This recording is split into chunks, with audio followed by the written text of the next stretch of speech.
we're going to have Dr. Dave Beck, who just returned some weeks ago from a medical missions trip along with his wife, Nikki, who's an RN, to the African country of Togo. And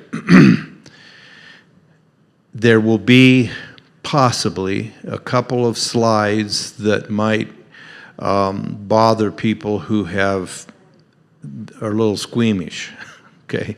And I'll defend Dave. He thought these 3 slides, I think there's 3, which are towards the end of the presentation of about 35 or 6 pictures, he didn't want to include them, and because he felt like they might be a little bit too graphic. I overruled him because I told him also if he didn't speak, which he didn't want to do, he couldn't go to heaven. And so, anyway, with that kind of power over him, I told him, no, go ahead and show them. And because I grew up hearing and seeing all kinds of missionary presentations, and people that had been in machete fights, people that I can't even remember which mission field, but there were some mission fields where the men would have huge plugs in their ears, and they'd have a great big loop of, their lobe of their ear. And it was a status symbol. And in fights, they would sometimes attempt to bite the other person's loop off, which meant you weren't cool or something. It was really bad. I've seen all kinds of graphic stuff on missionary slide presentations. So I told Dave, go ahead. So you can go like this or whatever if you can't handle it. But at any rate, the reason I wanted Dave to make a presentation was some weeks ago, I think it was in the early part of February, we had a service where we prayed for Dave and for Nikki, who were going on this trip to Africa. And I thought that since we prayed, we invested in that sense in that missions trip, it would be good to have a report back. I think it's always good for us to see what most of the rest of the world lives like. So at any rate, I'm going to turn things over to Dave. And he has a preacher's microphone, which I told him you got to be ordained before you get to wear one of the those. But at any rate, Dave Beck, welcome.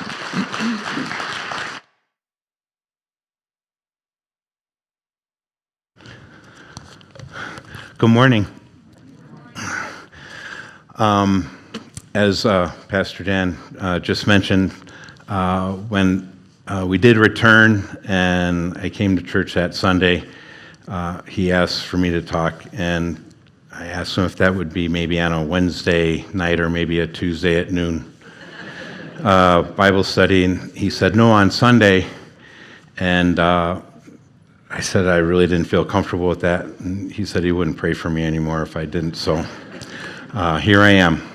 But first and foremost, he did say that the previous Sunday that he led the congregation in prayer for us, and it just happened to be the Sunday that we were traveling back to the airport, back to Lomé to travel, and that always seemed to be the most dangerous part of the trip. So thank you so much for all your prayers. And Nikki and I are big believers in the power of prayer, and we do appreciate those, so thank you.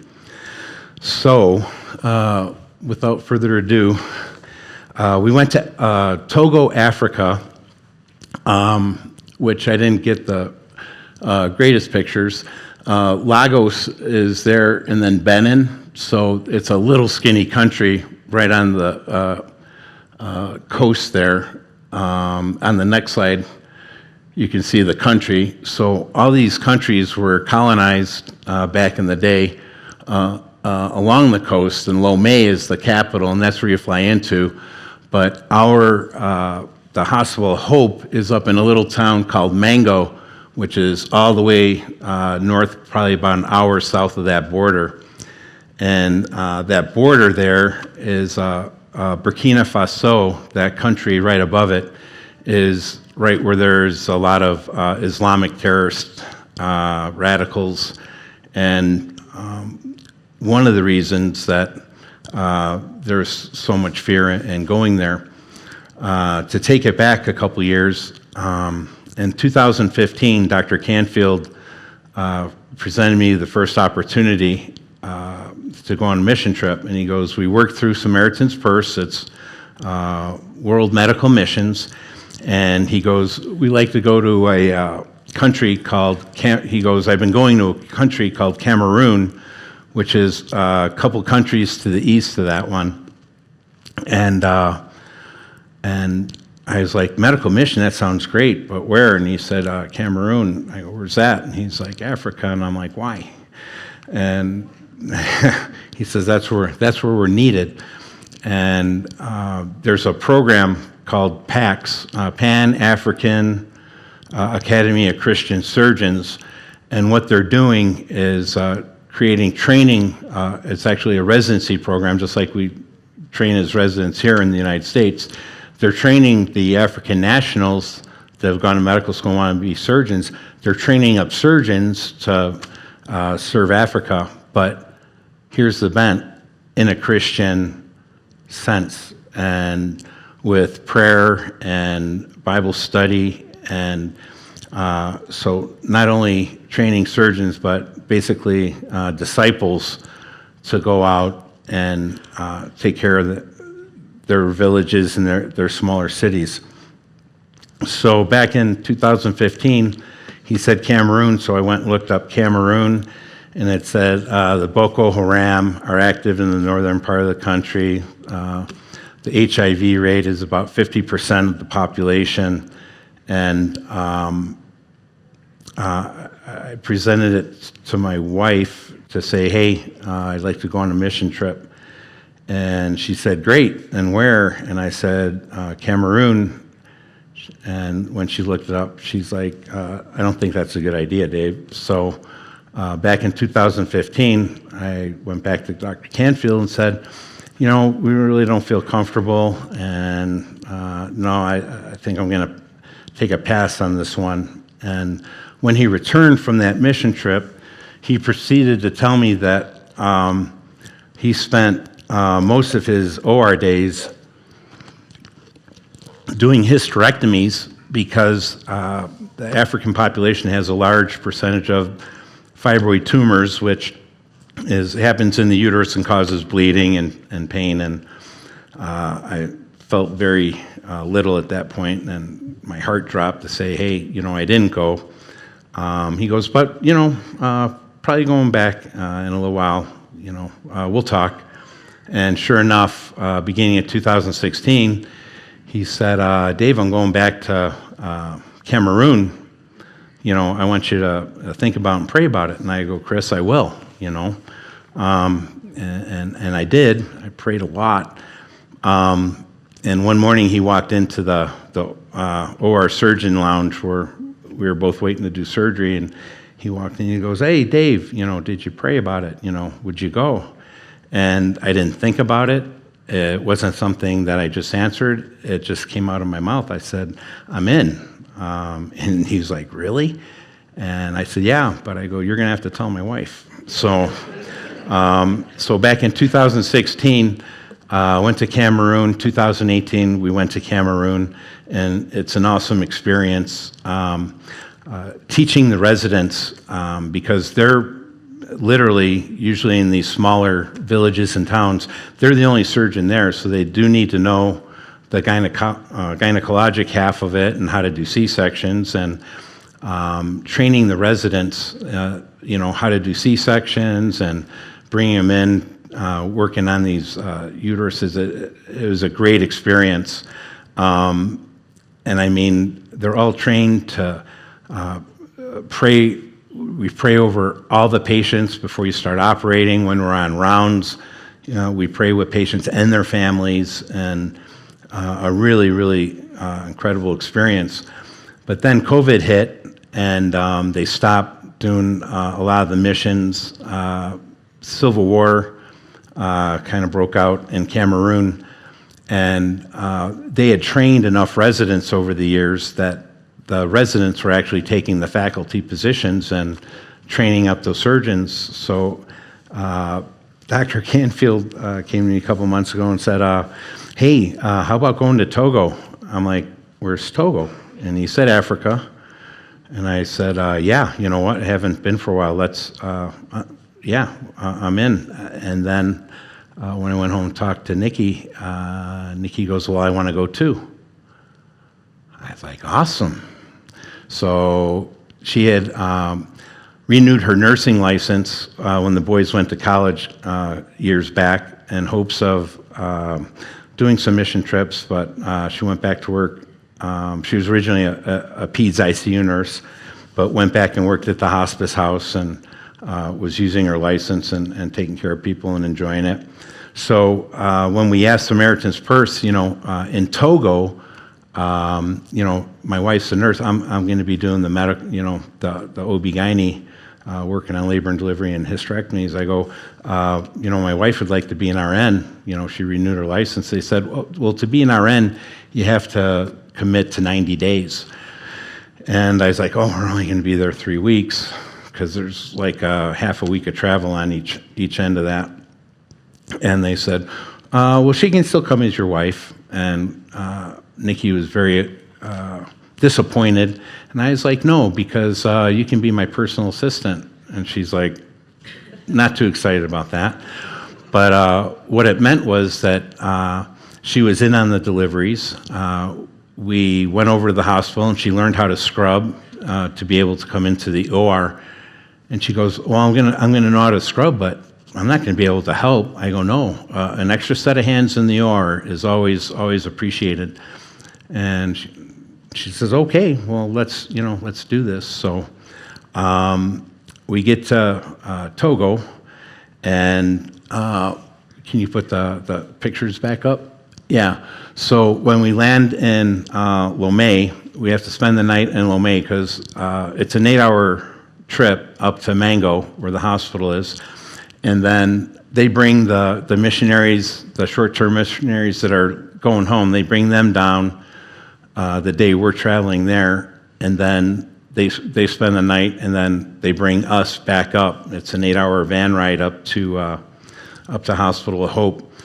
And so we get there in the van, and like I said, go ahead and roll the video.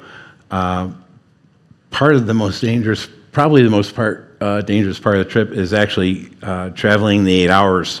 This is in downtown Lomé, and there are no traffic lanes, there are no traffic rules, and there's no highway patrol. It's almost like every man for himself. And a lot of people have motorcycles, which they call motos, and you can see people carrying bed frames on it because that's all they can afford. But once again, this is the capital. This is the most developed part of the country, and that's how bad the traffic was. So next slide. Oh, you got all three? So we arrived at Hospital of Hope, and Hospital of Hope was planted by an organization called American Baptist World Evangelist or Evangelism. They literally grow and develop lifelong missionaries. We met people that are actually at these hospitals for 5, 10, 15 years. and it kind of makes you think, oh, I'm only going for 3 weeks, but it is actually a big help to go for 3 weeks. But you see their dedication and their calling to be missionaries and disciples of Christ. It's really incredible. One of the gentlemen I got to work with was there 15 years, and he started in Lomé at the ABWE hospital in Lomé, and helped build, or literally built, this hospital up in Mango to spread their influence. But he helped build the hospital. Then he went back to PA school so he could take care of patients, and he's a physician assistant now. And the dedication and love of Christ, just it's awesome. There's a lot of other missionaries and other roles, like a house manager was a woman that was there for 10 years who kind of organized the short-term missionaries and the kitchen. And so there's another administrator. He didn't have any medical training, but all part of this Baptist organization, and it was really awesome to see. So, that was the last slide of riding in the van. This was staged, but Nikki's face was like that a lot of the trip up to the hospital. Hospital of Hope is in Mango, and the hospital is about a mile out of town, and they got a 65-acre piece of property. And next slide. That's the entrance, and there's a gate, and that's kind of the waiting room where people kind of hang out until they have appointments. You can go to the next slide. The whole compound has a big wall, and they put up razor wire, and my wife kind of joked, is that to keep people out, or is that to keep the missionaries there? But we walked the whole perimeter, usually in the morning, because it was 108, 105 degrees during the day. It's right below the Sahara Desert there. And very small amount of the areas have air conditioning. Next slide. So this is actually downtown Mango. Next slide.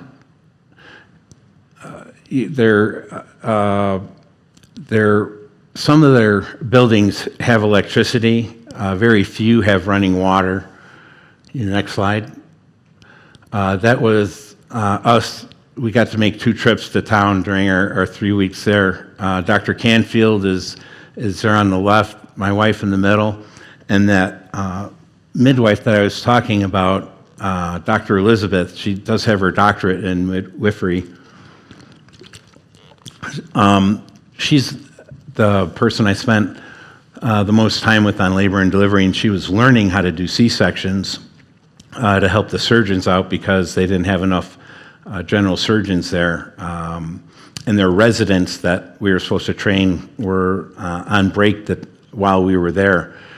So she was helping out learning C-sections, and when I got there, the general surgeons were like, "Oh, we're going to include you on the rotation, for being on call to, take the calls from labor and delivery." And I was like, "You know what? I'm just here for 3 weeks. Why don't you guys not worry about the C-sections and we can cover it. I have a personal assistant, Elizabeth's here. She wants to learn C-sections."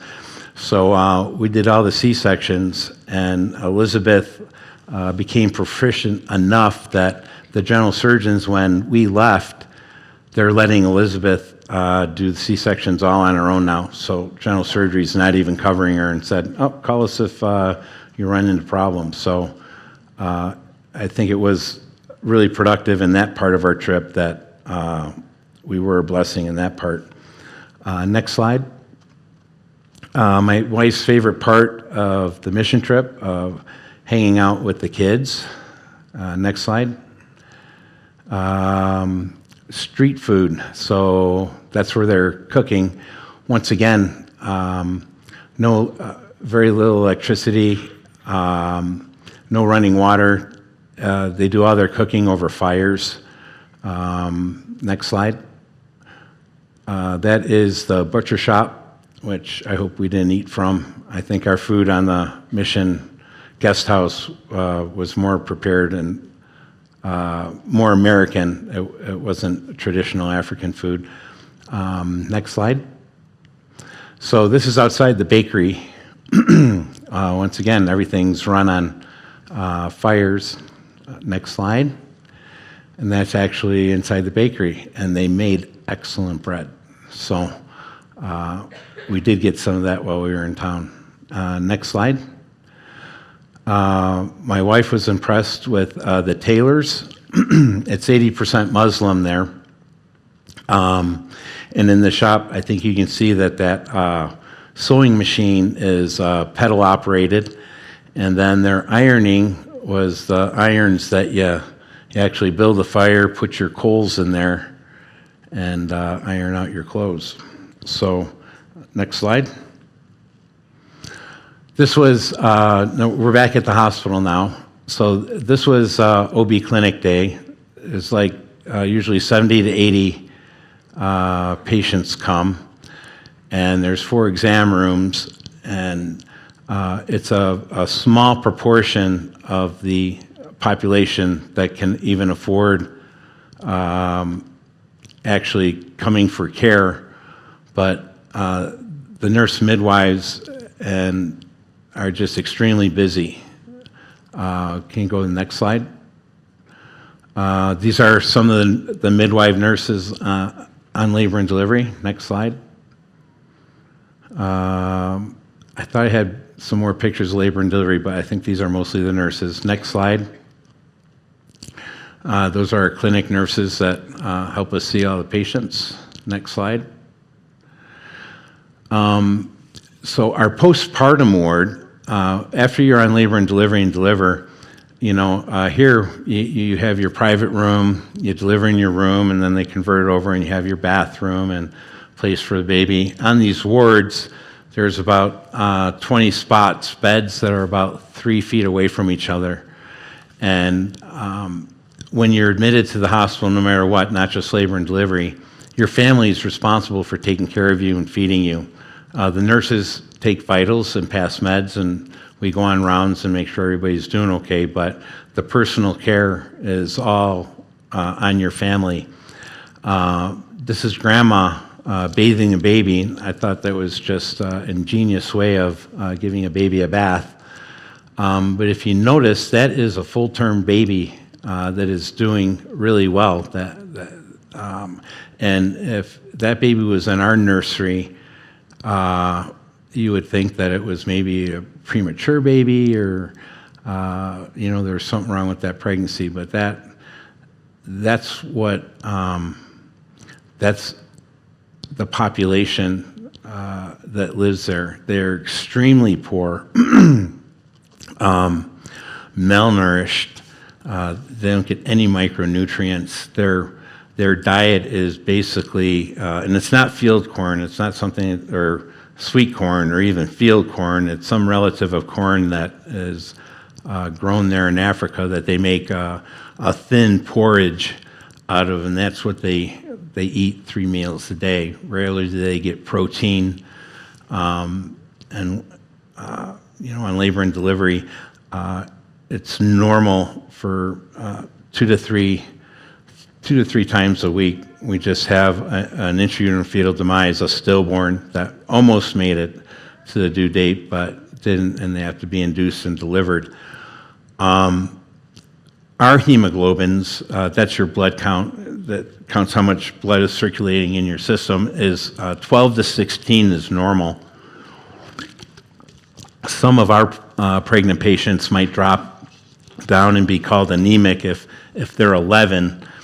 And these pregnant patients are running around at 8 to 10 hemoglobins. So it is, you would consider just a high-risk labor and delivery unit that everybody's so malnourished. Next slide. Once again, Nikki's favorite part.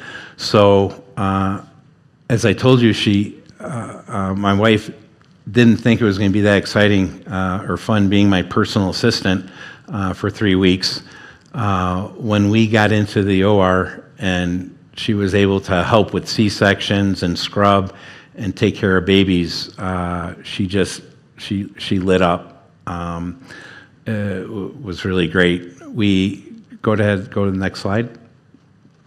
When we go, Dr. Canfield is usually stored up. He takes all the expired equipment, the surgical equipment from the hospitals and the surgery centers, and he loads those things up. And I was able to get around to some of the OB-GYN clinics and our surgery center, and we loaded up supplies. So we had 4 big duffel bags of supplies when we got there. And they actually sent me a list and was able to bring them things that they were really needing. Next slide. Once again, my wife with the children. Next slide. So we got to scrub. She got to scrub into surgery. And our first day of surgery, we had 2 gynecologic cases, a hysterectomy and another adnexal mass. And so we scrubbed. And she's the only one that was able to help me. We had another surgical tech passing us instruments, but it was just her and I. And we finished up, and we headed over to the guest house for lunch. And we're walking over, and she goes, "Dave." I go, "What?" She goes, "That's amazing." And I said, "Exactly." So one of the blessings I think that came out of our trip, too, was that Nikki got to experience the operating room and really got to, see what I do. So that was wonderful. Next slide. Just us operating again. Next slide. Dr. Canfield had a resident. He didn't bring the resident, but was a resident that came over from her training program that allowed her to come to Africa to do her one of her surgical rotations there. So she worked a lot with Dr. Canfield. Dr. Canfield and I got to scrub a number of cases also. So it was just, it's hard work, but it's very gratifying. And we were able to help and bring our skills to some of these cases that they otherwise wouldn't have had. I think one of the most frustrating things about the trip, though, most of the people, all the missionaries spoke French, and I'd say maybe half of the locals that spoke French. But we are so far north in the country, we're taking care of a lot of tribal villages, and some of their members of their village would speak French, but if they weren't there, we had to have a translator. I think there was 25 different languages in the area. We'd have to have a translator to see what the patient was saying to French, and then a translator of French to our translator that knew French and English. And it was really difficult because on previous mission trips, it was easier to share our testimony, and it was hard to even get to that point, to spread the word of Christ. And one thing that I did realize, though, is that they're seeing, a group of Christian people, take care of everybody. And even though we can't share the word, and they have other ways of sharing, they built a radio station to translate the Bible into these different languages, and they play 24/7. And I do think some of the chaplains and other people, other missionaries had more time. but I do think even being there on a mission that they do get to see what us Christians are actually like, you know.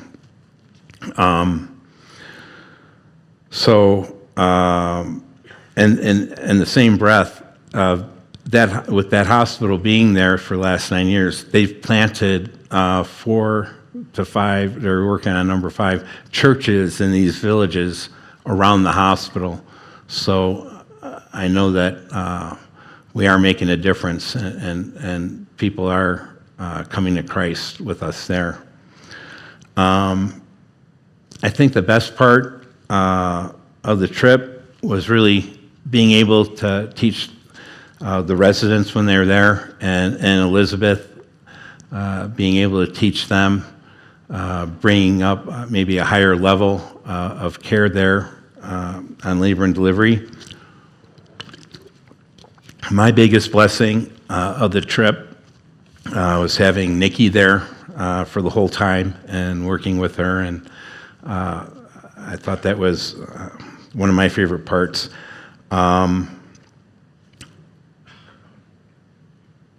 And it always reminds me when I go on these mission trips to be more forward about praying with my patients, because they pray with everybody. And,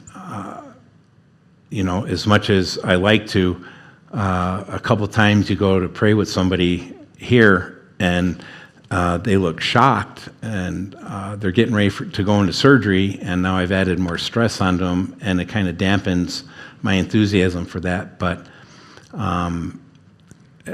the week I got back, I was getting ready to do, I had surgery over at the surgery center, and the first person I could tell was anxious, and so I just asked her, I said, are you a believer? And she says, yes. And I said, would you like to pray? And she said, please. And that was all 3 cases that day.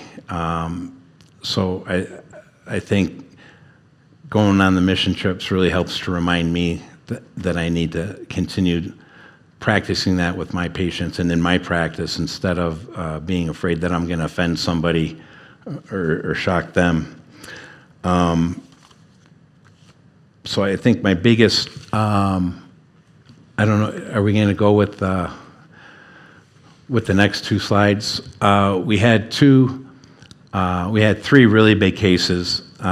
This patient had been referred over from an outside hospital saying that she was 5 months pregnant, and they thought she had a miscarriage because they couldn't find the heart tones or on evaluation couldn't find the pregnancy. And when she came in, I found this on exam that she had this big pelvic abdominal mass, and so we got her admitted to the hospital, and her hemoglobin was 6. It was very, very low, and so anesthesia didn't want to do the case, and I was like, we can't let this patient go out. You see, she's bleeding all the time, and I go, we really need to do this case. And she goes, well, they don't have any family members. Their policy was to have family members or friends, if you needed a unit of blood, donate 2 units so that you could have surgery. Not necessarily them getting the blood, but to build up the blood bank that was always depleted. And she didn't have any family members, so Dr. Canfield and I donated blood, and we were able to take her to surgery later that day, and that's what we took out. So she did really well and was very thankful, and she did not know Jesus, and we had the chaplain spend some extra time with her to say, you should. So that was one of our saves. Next slide. This was a uterus, and if you don't see them all the time, it's probably not a big deal, but there's something growing out the bottom of it, and so after we took it out, or opened it up, and this was a young woman, 37. She had given birth 5 times, but none of her babies actually lived past a couple years old. When we cut it open, can you show me the next slide? It actually looks like cancer. it would be unusual for a 37-year-old, but we had to take it because she was bleeding so much, and we won't have any pathology. I guess it takes months to get a pathology report, their lab, to get it downtown, to get it all the way to the southern part of the country, and then have it read, and then have it come all the way back, which is a shame because, does she need further treatment? It takes us there. But next slide. In town, they had a lot of fabric stores, so Nikki did get some African fabric and had us clothes made, and I asked her if we could wear them home on the plane, and she said no. But we have an African outfit now. So I guess my only bottom line, if you get a chance to go on a mission trip, I highly, highly recommend it. And there's different capacities. It's not just medical missions. That just happened to be how I was able to serve. But people will see you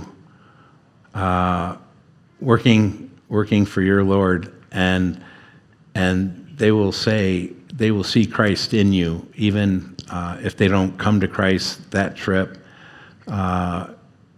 They get to see you. So if you get the chance, I would definitely go. I always come back with a full heart. Not always easy. We had a baby die right after we did a C-section trying to save her, and another mother come in from a village about 6 hours away that we tried to save with a hysterectomy, stop bleeding, and she passed basically on the table. And those are hard, but it really, really fills your heart to serve and to bring Christ out there and bring it to other people, so hopefully they get saved too. So if you get a chance, go. And you can see some of these conditions that people lived in, being there for 3 weeks. One, I always come home with a full heart, but I always appreciate all my blessings and even the little things, and it's hard to really gripe or be upset about anything, these little things that are going on that want to really upset you some days. So if you get a chance, serve. That's the bottom line. Okay? That's it.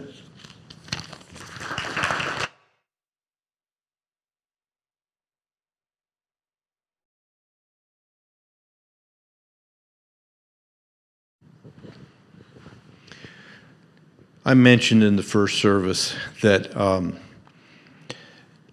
earlier this week, we went through all these pictures with Dave. He came by the house, and we looked at them. And so I've kind of had, I've had several looks at these.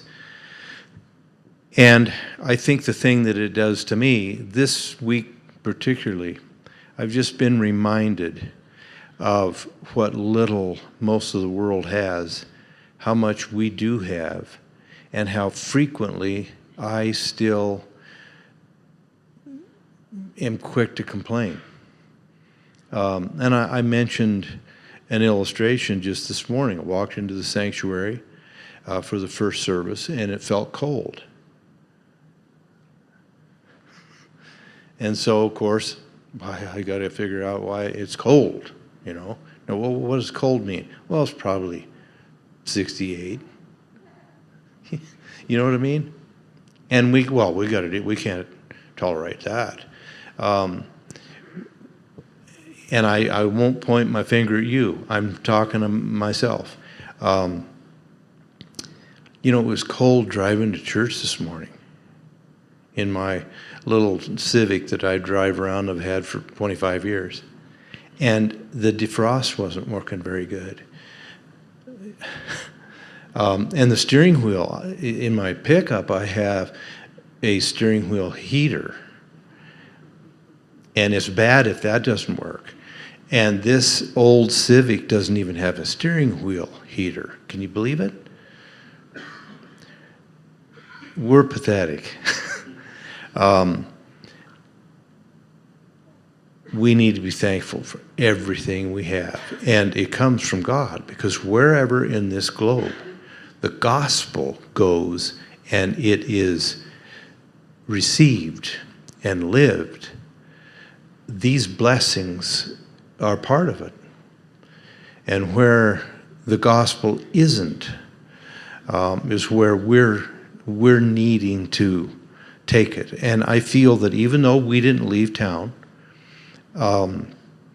we prayed and heard a report of what you could call an ambassador from our own congregation. We have a part in the work that was done there in that little hospital in Togo.